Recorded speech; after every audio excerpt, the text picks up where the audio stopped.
Welcome back. This channel exists because of your support. Subscribe, hit like, and share your thoughts in the comments. Now let's get into the story. The text message arrived at 7:43 p.m. Had the most amazing night. See you tomorrow. She thought I was at home, oblivious, waiting for her return from a women's wellness retreat in Lake Geneva. Instead, I was staring at my laptop screen, watching the GPS coordinates place her phone at the Peninsula Chicago, where she'd been since 4:17 p.m. The attached photo showed her smiling with Jennifer at Serenity Springs Resort, time-stamped from that morning. But I'd seen that same photo 2 months ago on Jennifer's Facebook page from a different trip. You're probably wondering why I'm describing this with the detachment of a quarterly earnings report. Simple. I'm a forensic accountant. I identify fraud for a living, patterns in financial statements that others miss, inconsistencies in expense reports, the small irregularities that reveal larger deceptions. That night, sitting in our living room with 5 months of credit card statements spread across my home office desk and 47 text messages printed in chronological order, I applied the same methodology to my marriage. The data didn't lie. People do. My name is Douglas Brennan. Friends call me Doug. I'm 38 years old, and I've spent the last 14 years at Mercer and Associates in Chicago, working my way from junior analyst to senior forensic accountant. I have an MBA from Northwestern. I've testified as an expert witness in 11 fraud cases. I've identified embezzlement schemes that fooled seasoned auditors. I notice patterns. It's not a skill I can turn off, even when I wish I could. Kate and I had been married for 10 years. We met through mutual friends when I was 28 and she was 26. She worked in marketing, had this infectious laugh, and possessed the kind of confidence that drew people to her. We built what I thought was a solid life together. A house in a good neighborhood. Joint finances. Shared goals. Or so I believed. The first crack appeared in May. Nothing dramatic, just a small irregularity in our routine. Kate changed her phone passcode after 8 years of shared access. When I asked about it casually, she had an answer ready. HR sent out an email about security protocols. Mandatory compliance for anyone with work email on their phone. It was plausible. Reasonable, even. But in my line of work, plausible explanations are often the first layer of a well-constructed deception. Then came the Pilates classes. 3 times a week, Tuesdays and Thursdays at 6 p.m., Saturdays at 10 a.m. Kate had never been particularly interested in fitness beyond the occasional yoga class, but suddenly she was committed. New workout clothes from Lululemon. $380 worth. She came home energized, glowing, talking about her progress with an enthusiasm I hadn't seen directed at much lately. In June, the irregularities multiplied. Girls' nights became more frequent. Kate would kiss me goodbye, say she was meeting Jennifer for dinner and a movie, and come home at 11 or midnight. Our credit card statements told a different story.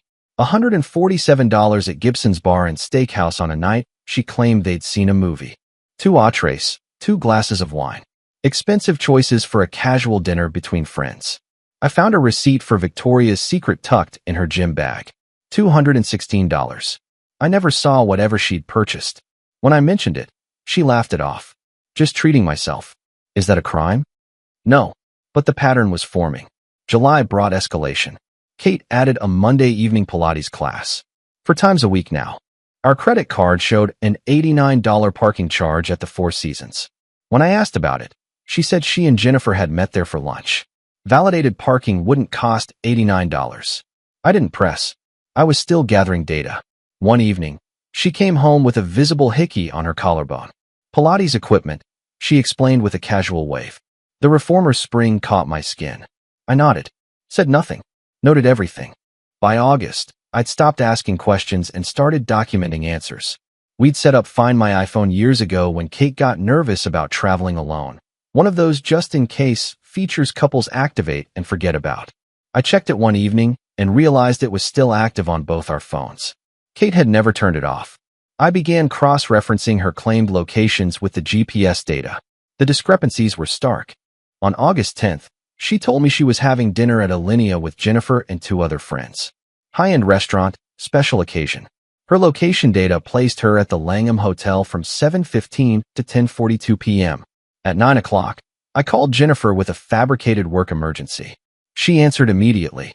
The background was quiet. No restaurant noise, no conversation. When I asked if Kate was with her, Jennifer hesitated for half a second before confirming. That hesitation told me everything. That night, I couldn't sleep. I lay in bed next to Kate, listening to her breathe, feeling like a stranger was lying beside me. At 2 a.m., I got up and sat in the dark living room with a glass of water I never drank, staring at nothing. My hands were shaking. The next morning, I remembered something. 5 years ago, we'd bought an iPad for the kitchen, recipes, music while cooking, that sort of thing. Kate had set it up with her Apple ID, and we'd both used it. Then we'd gotten new phones, and the iPad had migrated to a drawer, forgotten. I found it that afternoon, charged it, and opened messages. Every text Kate had sent or received in the last 3 months was there, synced automatically to the old device she'd forgotten existed. I spent the evening reading conversations between Kate and someone listed as Derek W. The messages were explicit, detailed. They painted a picture of an affair that had been ongoing since June at minimum. References to hotels, to afternoon meetings, to moments in elevators and parking garages. Instructions to use Jennifer as an alibi. Plans coordinated around my work schedule. I printed 47 messages that night, each one a data point. Together, they formed an undeniable pattern. But I couldn't look at them without my vision blurring. Twice I had to leave my office and stand in the bathroom, gripping the sink, forcing myself to breathe normally. This was my wife. 10 years. And she'd written these things to someone else. I printed them anyway, because that's what you do with evidence. You preserve it, even when it's destroying you.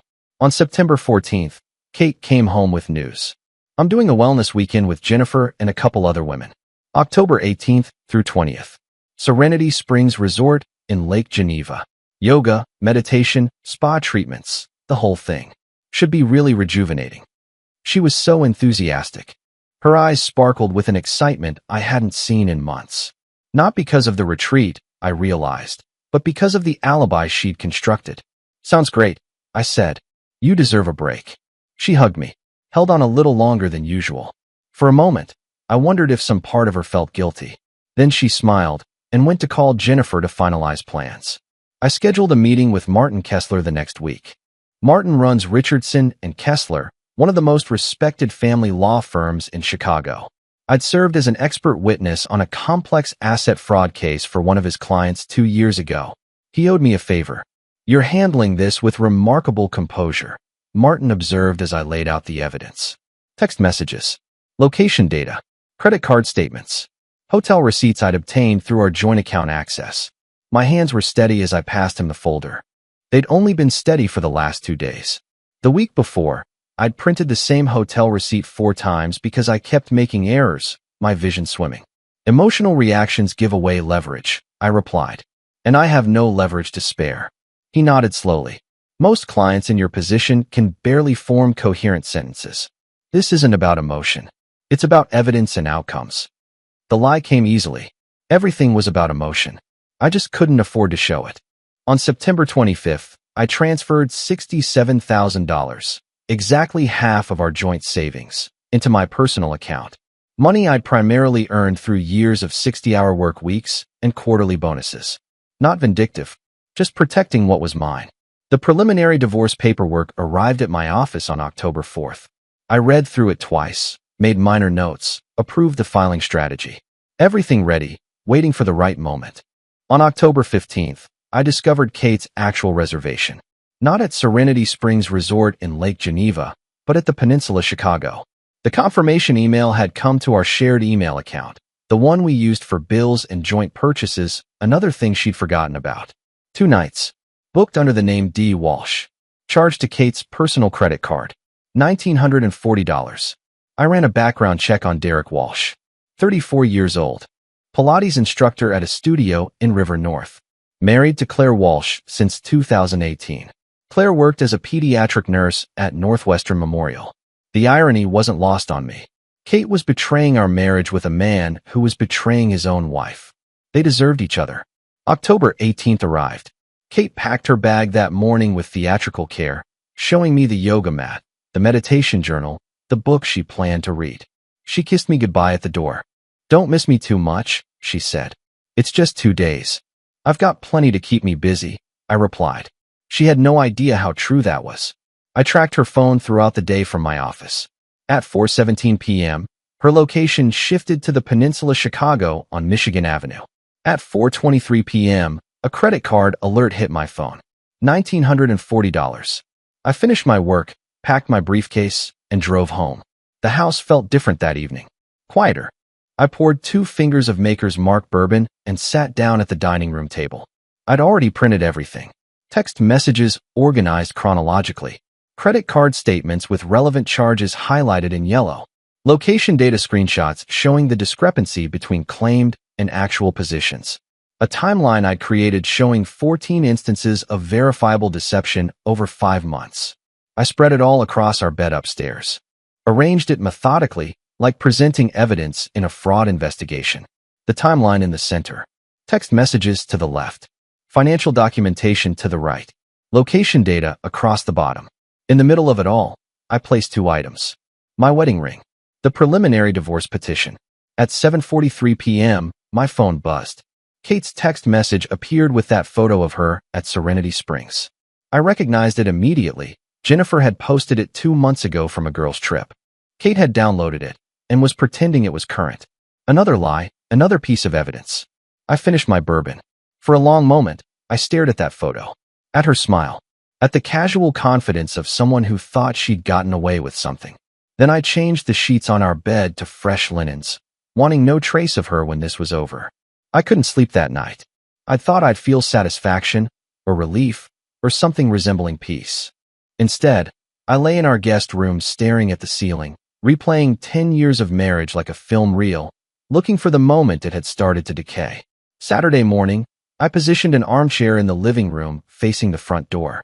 I poured another bourbon, more for the ritual than the drink itself, and waited. At 11:47 a.m., Kate's car pulled into the driveway. I watched through the window as she retrieved her overnight bag from the trunk. Her movements were relaxed, unhurried. The confidence of someone who believed her deception remained intact. She wore new jeans I'd never seen before. Her hair was styled differently than when she'd left yesterday morning. The front door opened. She stepped inside, setting down her bag.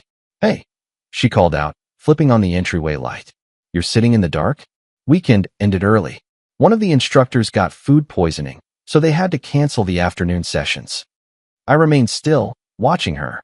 She finally registered my position, the deliberate placement of the chair, the untouched television, the way I sat facing the door like I'd been waiting. "Everything okay?" She forced brightness into her voice, but I caught the flicker of unease. "How was the most amazing night?" She blinked. "What? Your text? Last night. You said you had the most amazing night." I kept my voice level, conversational. I was curious how the wellness retreat went. "At Serenity Springs. In Lake Geneva." "Oh," she smiled, recovering quickly. "It was incredible. The resort was gorgeous. We did sunrise yoga and these mineral treatments." "Interesting, because you sent me a photo that Jennifer posted 2 months ago from a different trip." The smile froze. "The Peninsula Chicago. Michigan Avenue. You checked in at 4:23 p.m. yesterday. Charged $1,940 to your personal card. Should I continue, or would you like to stop performing?" The color drained from her face. "Doggone, there's something on our bed you should see." "What are you?" "I think you know exactly what I'm talking about." I gestured toward the bedroom. "After you." She moved down the hallway slowly, glancing back at me once. I stayed in the doorway, arms crossed, as she pushed open the bedroom door. The sharp intake of breath told me she'd seen it. All of it. 5 months of evidence laid out in perfect chronological order. "What is this?" Her voice shook. "The truth. Something that's been foreign to you for quite some time." She stood frozen, eyes moving from the hotel receipts to the text messages to the location screenshots. I watched her process the extent of what I knew. Not just the affair itself, but every lie, every cover story, every coordinated deception. "I can explain," she began. "Save it. The evidence speaks for itself." "Doug, please." 47 text messages. 14 hotel visits. 5 months of systematic lies involving multiple accomplices. This isn't something that just happened, Kate. This was calculated. She turned to face me, tears already forming. "Right on schedule." "It's not what you think." "It's exactly what I think. You've been having an affair with your Pilates instructor." Derek Walsh. Married to Claire Walsh. You've used Jennifer and at least 2 other friends to provide cover. You've spent thousands of dollars on hotel rooms and dinners, while I've been working 60-hour weeks to maintain our financial security. I kept my voice steady, factual, even though my chest felt like it was caving in. Don't insult my intelligence by claiming this is anything other than what it clearly is. We need to talk about this. The tears started flowing. I made a terrible mistake. I still love you. Love. I let the word hang in the air. You don't respect me enough to be honest, but you want me to believe you love me? People who love you don't coordinate 5-month deceptions with multiple accomplices. She stepped toward me, reaching out. I stepped back. Don't, I warned. Physical contact isn't going to manipulate me into forgetting what you've done. Her face shifted then. Tears to anger. Another predictable phase. So you've been spying on me? Tracking my location? Going through my private messages? That's a violation of my privacy. You mean to find my iPhone we set up together 5 years ago that was still active? The old kitchen iPad you set up with your Apple ID and forgot about? The shared email account you used to book the hotel? I shook my head. Everything here came from shared accounts, joint credit cards, and devices we configured together. You want to talk about violations? Let's discuss the violation of trust that happens when you lie to your husband's face for 5 months straight. It was a mistake. Her voice rose, desperate. People make mistakes. If you weren't so obsessed with work, maybe I wouldn't have looked elsewhere. There it was. The blame shift. I'd anticipated this exact response. I've been focused on work to build our future, I replied evenly. A future you apparently had no intention of sharing honestly. But thank you for confirming that this was my fault somehow. That helps clarify things. Her eyes fell on the divorce paperwork in the center of the bed. The realization that I'd already taken concrete steps seemed to hit her physically. She swayed slightly. You can't be serious. Her voice dropped to a whisper. You'd throw away 10 years over one mistake? 5 months. 14 hotels. 47 explicit messages. I picked up the timeline document. This shows every instance where you claimed to be one place while you were actually somewhere else. 14 times, Kate. That's not one mistake. That's a campaign. Where am I supposed to go? Reality was setting in. The gravity of consequences she hadn't anticipated. You packed quite efficiently for your wellness retreat yesterday. I suggest you apply the same efficiency now. You have 30 minutes to gather essentials. Everything else can be arranged through attorneys. You're kicking me out? Tonight? The house is in my name. You insisted on that when we bought it, remember? Better credit score. Simpler paperwork. I glanced at my watch. 29 minutes now. She stared at me like I was a stranger. In a way, I suppose I was. She'd never seen this version of me. The one who doesn't negotiate with fraud. You've thought of everything, she said quietly. That's what forensic accountants do. We identify the pattern, gather the evidence, and present irrefutable conclusions. Her phone rang. The screen lit up with a name, Derek. You should take that, I said. Explain your new living situation. Though I doubt his wife would appreciate you staying at their place. She froze. His wife, Claire Walsh, pediatric nurse at Northwestern Memorial, married to Derek since 2018. I pulled out another document from my briefcase. She receives a full dossier Monday morning. Professional courtesy from one betrayed spouse to another. I found his marriage certificate in public records. Derek never mentioned he was married, did he? The realization that she'd been deceived by the man she'd betrayed me for played across her face. I felt nothing. No satisfaction, no vindication. Just the clean completion of a necessary task. That was a lie. I felt everything, but I couldn't let her see it. Kate spent the next 43 minutes packing 2 suitcases. She tried several more emotional appeals, breaking down while holding our wedding photo, accidentally dropping a gift I'd given her years ago, pausing at the doorway with tearful backward glances. None of it penetrated the wall I'd built. She called her sister Melissa, asking for a place to stay. I heard Melissa's confusion through the phone, Kate's vague explanations. At 2 p.m., Kate's car pulled out of the driveway for the last time. I spent the next 3 hours systematically removing every trace of her from the house. Her toiletries went into boxes in the garage. Her clothes, her books, her decorative touches. I changed the locks, locksmith on standby, as planned. I updated passwords on every shared account. By evening, the house felt like mine again. Then I sat on the floor of my bedroom, surrounded by boxes of her things, and the wall I'd built finally cracked. Not dramatically. No sobbing, no rage. Just a quiet, complete exhaustion that left me staring at nothing until the room grew dark around me. Sunday morning brought the inevitable family intervention. Kate's parents, Patricia and Brian Sullivan, arrived at 10:30 a.m. with Kate and her sister Melissa in tow. Brian had been a police officer for 30 years before retirement. Patricia had run a school district's administrative office. Both were used to handling difficult situations with authority. "This has gone far enough, Doug," Brian began once they'd settled in the living room. His voice carried that practiced tone of command. "Everyone makes mistakes. This scorched-earth approach helps no one." Melissa nodded. She was a corporate lawyer, used to negotiating settlements. "The legal path you're taking is unnecessarily aggressive. We can find a more amicable solution." "Before we continue this conversation," I said calmly, "you should review what actually happened. Not Kate's version, the evidence itself." I handed Brian the folder I'd prepared. Complete documentation. He opened it reluctantly, Patricia looking over his shoulder. Melissa, ever the lawyer, reached for it immediately. For 10 minutes, silence filled the room. I watched their expressions shift as they read. Shock, disgust, something approaching embarrassment.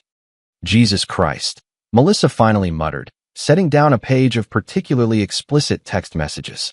Brian's face had gone ashen. The authoritative police officer confronted with evidence of his daughter's systematic deception. I had no idea it was. I thought it was one dinner. One mistake. "She told you what she needed you to believe," I said simply. "The evidence tells the truth." Patricia turned to Kate, who sat on the couch looking smaller than I'd ever seen her. 14 hotels? You got Jennifer to lie for you?" "It was more complicated than," Kate started. "There's nothing complicated about this," Melissa interrupted, her lawyer's mind processing the implications. "This is airtight. Multiple instances, clear deception, coordinated alibis. Doug could make this very public if he wanted to." "I don't want to," I clarified. "I want a clean divorce with fair asset division. Kate keeps her car and personal belongings. I keep the house that's in my name. We split what remains of our joint savings equally. She contests nothing, and this stays private." Brian studied me for a long moment. "You really won't consider counseling? Even with everything laid out, there might be a path. Would you trust someone who systematically deceived you for 5 months?" I met his eyes. "Would you want to spend the rest of your life wondering when the next lie was coming?" He opened his mouth to respond, then closed it. The silence stretched. "No," he finally admitted. "No, I wouldn't." They left 20 minutes later. No shouting, no drama. Just the quiet devastation that comes with irrefutable truth. At the door, Melissa shook my hand. "I'm sorry," she said. "She was wrong. Completely wrong." Brian nodded, but said nothing. Patricia was crying softly. Kate didn't look at me as they walked to the car. The following week brought escalation attempts. Flowers arrived at my office on Tuesday with a card reading, "Please forgive me, Kay." I threw them away without reading further. Wednesday, Kate showed up at Mercer & Associates. Security escorted her from the building at my request. Thursday through Saturday, she sent 27 text messages alternating between rage and desperation. I blocked her number Sunday morning. On Tuesday afternoon of that week, I received an unexpected visitor. Claire Walsh had asked to meet at a coffee shop in the Loop. I'd never spoken to her, but I agreed immediately. We were connected by parallel betrayals. She was in her early 30s, composed and direct. A pediatric nurse with steady hands and eyes that had seen difficult truths before. "I wanted to thank you," she said after introducing herself, "for having the courage to expose what was happening. I suspected for months, but convinced myself I was being paranoid." Derek said he was leading corporate wellness retreats on weekends. I chose to believe him. "I understand that choice," I replied. "It's easier than facing the alternative. The worst part isn't even the betrayal." She stirred her coffee absently. "It's realizing how thoroughly they believed they could fool us.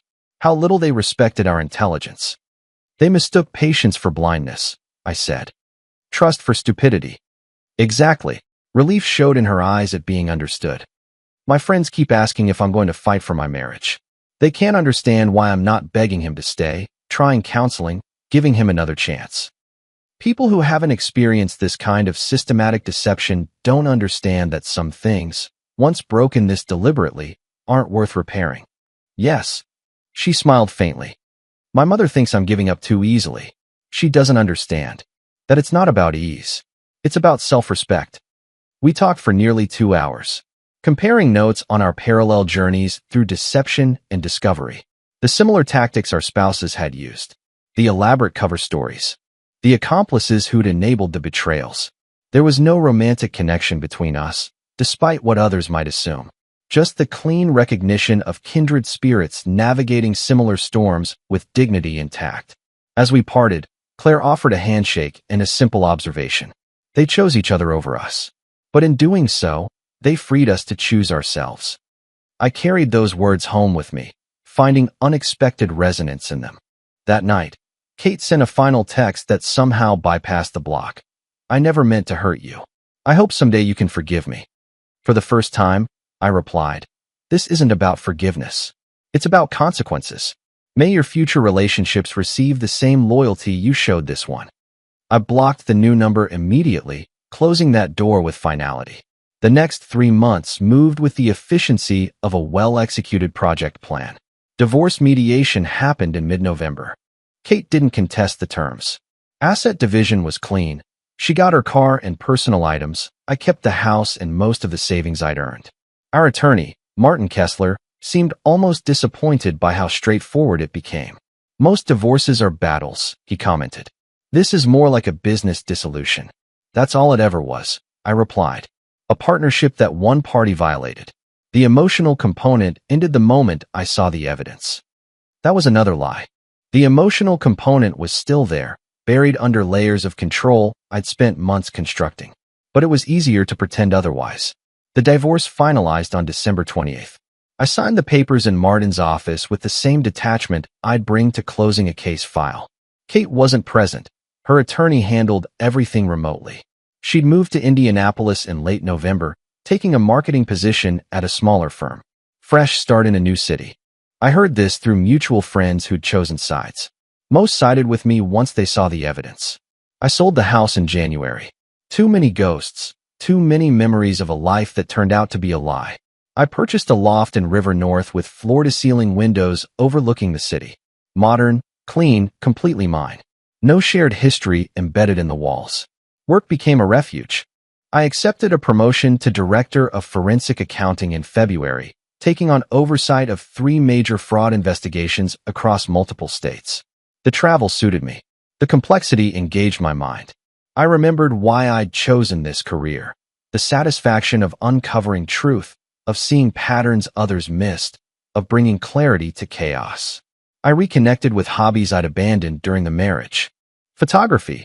I'd take long walks through Chicago neighborhoods on weekends, capturing architecture and street scenes. I ran a half marathon in April. Started learning guitar, something I'd always meant to do. My life expanded into spaces I hadn't known were compressed. In late March, I met Simone at a gallery opening in West Loop. She was an architect, sharp and independent, with no patience for pretense or games. We started seeing each other casually. Coffee, then dinner, then weekend trips to Milwaukee and Madison. No pressure, no rush, no grand declarations. Just 2 people enjoying authentic connection without the weight of past betrayals dictating the pace. The months that followed brought reflection and forward motion in equal measure. My poker group had asked how I'd handled everything so calmly. Greg, my colleague from Mercer, couldn't comprehend my lack of visible devastation. Weren't you destroyed? He'd asked one night over cards and bourbon. 10 years just over? The 10 years weren't erased, I'd explained. They simply ended when they needed to end. Everything has a natural lifespan. Ours concluded the moment I saw the evidence. But you loved her. I loved who I thought she was. That person never existed. Once I understood that, the rest became straightforward. He'd shaken his head, unable to grasp the concept. Most people can't. They're trapped in the traditional grief model: denial, anger, bargaining, depression, acceptance. I'd skipped directly to acceptance because the data didn't allow for ambiguity. That's what I told myself, anyway. The truth was messier. Some nights I'd wake at 3 a.m. and find myself analyzing every year of our marriage, looking for signs I'd missed, wondering if I'd been willfully blind. The forensic approach wasn't my natural state. It was armor I'd constructed because the alternative was falling apart. 6 months after the divorce, on another Friday evening in June, I attended a conference in New York for forensic accountants. During a panel on emerging fraud detection techniques, the moderator asked how we separated our professional analytical skills from our personal lives. I raised my hand. I don't. The same pattern recognition that helps me identify financial fraud has application everywhere. Inconsistencies in expense reports look remarkably similar to inconsistencies in human behavior. Small irregularities that seem innocent individually but form undeniable patterns when aggregated. The skill isn't something I can compartmentalize. It's how I see the world. Afterward, several attendees approached me. One, a woman in her 40s, thanked me for the comment. "My husband cheated last year," she said quietly. "Everyone told me I was overreacting when I filed for divorce immediately. They said I should try counseling, give him another chance, think of the kids. But I couldn't stop seeing the pattern. Once you see it, you can't unsee it." Exactly, I agreed. And respecting yourself means honoring what you see, even when others tell you to look away. She nodded, relief evident. Everyone thinks you're supposed to fall apart, be devastated for years. But I just felt clear. Clarity isn't the same as lack of feeling, I told her. It's just refusing to let feeling override fact. Flying back to Chicago that evening, I reflected on the past 8 months. The discovery, the confrontation, the divorce, the rebuilding. What struck me most wasn't the pain of betrayal, though that had existed, sharp and real beneath my controlled exterior. What struck me was the liberation that came from refusing to compromise my standards. Kate had expected me to react like the men in her life probably would have. Rage, threats, dramatic confrontations, eventual capitulation. She'd miscalculated entirely. She'd married someone who valued evidence over emotion, who understood that consequences don't negotiate, who recognized that some boundaries, once violated, can't be restored. Or at least, someone who'd learned to present that version of himself to the world. The summer passed.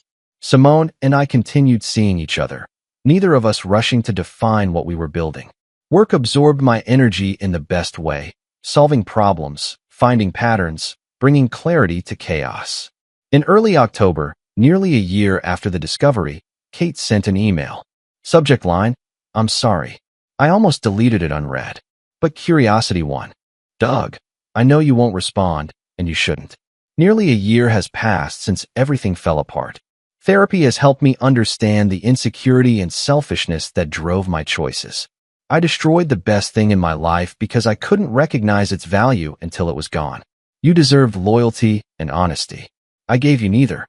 While I hold no hope for reconciliation, I wanted you to know that the consequences of my actions fundamentally changed me. I will carry these lessons forward. I hope you found peace. I hope you found someone worthy of your strength. Most of all, I hope you know that what you did that night, setting boundaries, demanding respect, was exactly right." K. I read it twice. Searching for manipulation, for hidden agendas, for anything beyond the words themselves. Finding none, I closed the email without responding. Her growth was her journey now, separate from mine.